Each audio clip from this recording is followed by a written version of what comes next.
Kabar apakah yang sampai padamu tentang Palestina? Karya Helvi Diana Rosa. Apakah sampai padamu berita tentang rumah-rumah yang dihancurkan, tanah-tanah meratap berpindah tuan, bahkan manusia yang dibuldozer? Apakah sampai padamu berita tentang air mata yang tumpah dan menjelma minuman sehari-hari, tentang jadwal makan yang hanya sehari sekali, atau listrik yang menyala cuma 4 jam sehari? Apakah sampai padamu berita tentang kanak-kanak yang tak lagi berbapa, tentang ibu mereka yang diperkosa atau diseret ke penjara, menggenggam batu dengan 2 tangan mungil mereka menghadang tentara Zionis Israel, lalu tangan kaki mereka disayat dan dibuntungi? Apakah sampai padamu berita tentang Masjidil Aqsa, di halamannya menggenang darah dan tubuh-tubuh yang terbongkar, peluru yang berhamburan di udara, menyaksikan lagu kematian menyayat nadi, kekejaman yang melebihi fiksi, dan semua film yang pernah kau tonton di bioskop dan televisi, kebiadaban yang maha Nazi. Tapi orang-orang di negeriku masih saja menyergitkan kening. Palestina, untuk apa memikirkan Palestina?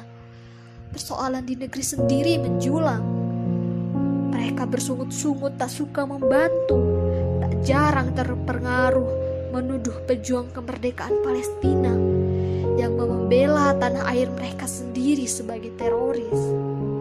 Duhai, maka kukatakan pada mereka, tanpa abai pada semua persoalan di negeri ini, atas nama kemanusiaan, menyalalah. Kita tak bisa hanya diam menyaksikan pegelaran maha Nazi sambil mengunyah menu 4 sehat 5 sempurna dan bercanda di ruang keluarga. Kita tak bisa sekedar menampung pembantaian itu dalam batin atau pura-pura tak peduli.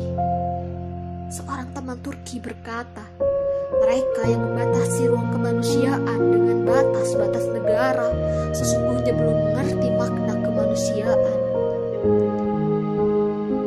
Hai Amr Musa, tanyakan pada Liga Arab, belum tibakah masanya bagi kalian bersatu, membuka hati, berani berhenti mengamini nafsu Amerika yang seharusnya kita taruh di bawah sepatu?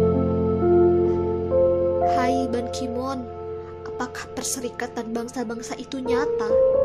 Sebab tak pernah kami dengar PBB mengutuk dan memberi sanksi pada bahan Nazi teroris Zionis Israel yang pongah melucuti kemanusiaan dan keberadaban. Dari wajah dan hati dunia, apakah kita tak malu pada para syuhada Flotilla, Rachel Corrie, Yoyo Yusroh, dan George Galloway? Karena sesungguhnya kita bisa melakukan sesuatu, menyebarkan tragedi keji ini pada hati-hati yang bersih, memberi meski sedikit apa yang kita punya, dan mendoakan Palestina. Apakah sampai padamu berita tentang maha Nazi itu? Tentang Palestina yang bersemayam kokoh di hati mereka yang diberi kurnia, seperti cinta yang tak bisa kau hapus dari penglihatan dan ingatan, air mata, darah, dan denyut nadi manusia. Lawan maha Nazi.